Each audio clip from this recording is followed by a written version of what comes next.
హర్యానా కాంగ్రెస్ సభలో రాహుల్ గాంధీ మాట్లాడుతున్నారు. లైవ్ చూద్దాం. क्यों? क्योंकि छोटे व्यापारियों को, स्मॉल मीडियम साइज बिजनेसेस की हत्या करनी है, खत्म करना है. क्यों?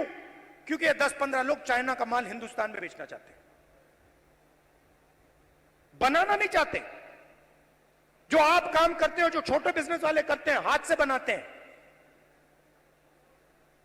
वो नहीं करना चाहते. जो हिंदुस्तान में बनाता है उसको खत्म करना चाहते हैं और चाइना का माल हिंदुस्तान में बेचना चाहते हैं. लिस्ट निकालिए कंपनियों की, चाइनीज कंपनियों की लिस्ट निकालिए और देखिए उनका हिंदुस्तान में पार्टनर कौन है. चाइना के युवा को फायदा मिल रहा है, चाइना की सरकार को फायदा मिल रहा है, अरबपतियों को यहां फायदा मिल रहा है.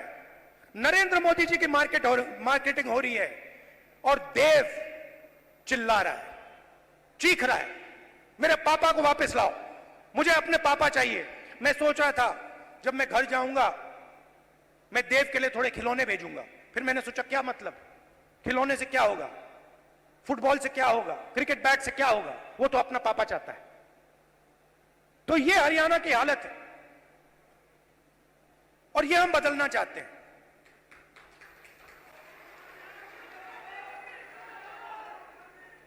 यहां पे स्टेज पे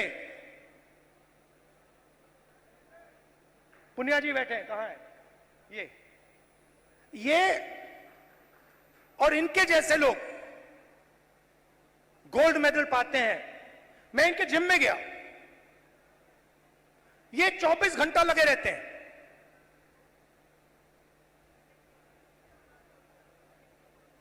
घंटा क्यों? गोल्ड मेडल चाहिए. क्यों?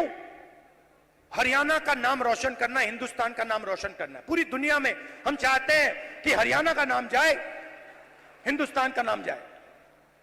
गोल्ड मेडल हम अपने लिए नहीं लेते हैं, गोल्ड मेडल हम हिंदुस्तान के लिए लेते हैं. इन्होंने कहा मुझे, इसने कहा, वो भी 4 बजे सुबह. इनका क्या किया? सारे के सारे एथलीट्स को खत्म कर दिया.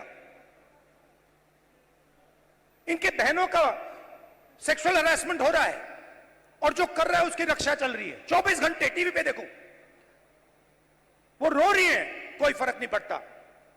बीजेपी का आदमी है, चिल्लाओ जितना चिल्लाना है, देव के साथ चिल्लाओ, 24 घंटा चिल्लाओ, हमें कोई फर्क नहीं पड़ता, मर जाओ. ऐसा हरियाणा चाहिए. हमें हरियाणा ऐसा चाहिए जहां बच्चे ना रोएं, जहां पिता अपने बच्चे के गले लग सके, जहां मां ना रोए. ऐसा हरियाणा हमें चाहिए और ऐसा हरियाणा कांग्रेस पार्टी आपको देने जा रही है. अब आप मुझसे पूछोगे ठीक है आपने कह दिया, बताओ कैसे. मैं आपको शुरुआत की बात कर रहा हूं. पहला कदम, महिला शक्ति, 2000 रुपए हर महीने महिलाओं को और 500 रुपए का गैस सिलेंडर. दूसरा कदम, जो 2 लाख वैकेंसीज सरकार में आज खाली पड़ी हैं युवाओं के लिए, हम वो भर के आपको दे देंगे. किसान को एमएसपी गारंटी करके हरियाणा की सरकार देगी और जो आपका बीमा का पैसा है वो आपको एकदम मिलेगा. जैसे ही नुकसान होगा उसके एकदम बाद आपको बीमा का पैसा मिलेगा.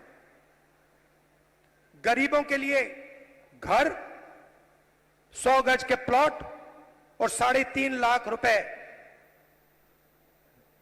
दो बेडरूम के घर के लिए और 300 यूनिट फ्री में बिजली.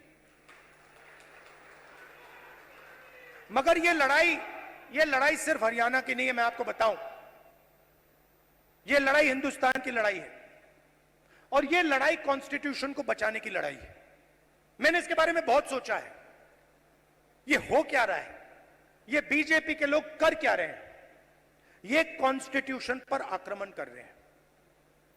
जो हिंदुस्तान के गरीब लोग हैं, कमजोर वर्ग के लोग हैं, कॉन्स्टिट्यूशन उनकी रक्षा करता है और बीजेपी कॉन्स्टिट्यूशन को मिटाने की कोशिश कर रहे हैं। वो कह नहीं सकते, ऐसे स्टेज पे आकर वो कह नहीं सकते कि हम कॉन्स्टिट्यूशन को मिटा देंगे,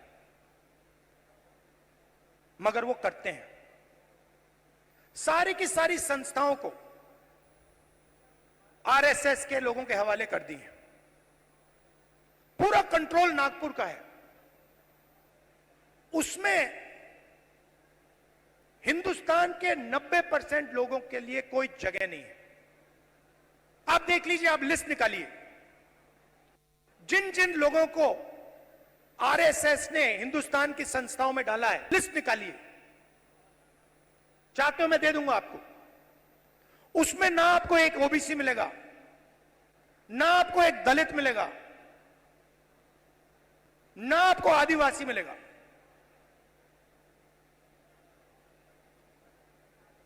तो खोखला कर रहे हैं देश को। इलेक्शन कमीशन में अपने लोग, ब्यूरोक्रेसी में अपने लोग, मीडिया में अपने लोग,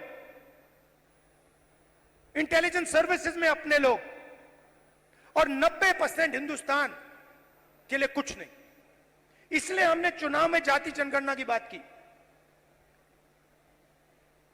हिंदुस्तान में किसकी कितनी आबादी है, यह हम जानना चाहते हैं। अब इसमें कोई गलत बात तो नहीं है। जैसे चोट लगती है आपको, पैर में चोट लगती है, डॉक्टर कहता है भैया एक्सरे कराओ, चेक कराओ। हम सिर्फ ये कह रहे हैं कि भैया चेक कराओ, इस देश में दलित कितने हैं, आदिवासी कितने हैं, पिछड़े कितने हैं, गरीब जनरल कास्ट के कितने लोग हैं, ये पता लगाओ।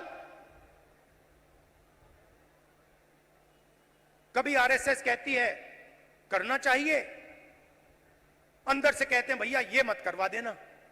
सच्चाई निकल आएगी। सच्चाई क्या है कि 90% लोगों के पास कुछ है ही नहीं। 250 सबसे बड़े बिजनेसेस देख लीजिए, लिस्ट निकालिए, उनकी मैनेजमेंट की लिस्ट निकाल लीजिए, उनके सीईओज की लिस्ट निकाल लीजिए, ओनरशिप जिसके हाथ में, उनकी लिस्ट निकाल लीजिए। आपको उसमें एक ओबीसी, एक दलित, एक आदिवासी मिल जाए तो मुझे बता देना, मैं उसको अभी भी ढूंढ रहा हूं।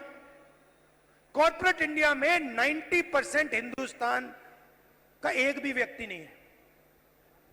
गरीब जनरल कास्ट भी वहां आपको नहीं दिखेगा। सिलेक्ट लोग हैं। अदानी जी का बिजनेस है, हजारों बिजनेस उससे कनेक्टेड हैं। वो सारे के सारे कोई ना कोई परिवार का आदमी है। भाई कुछ करता है, बहन कुछ करती है, फैमिली बिजनेस है। ऐसे ही बिजनेसेस है। 250 में से आप मुझे नाम दे दो दलित का, आप नाम दे दो आदिवासी का, आप नाम दे दो पिछड़े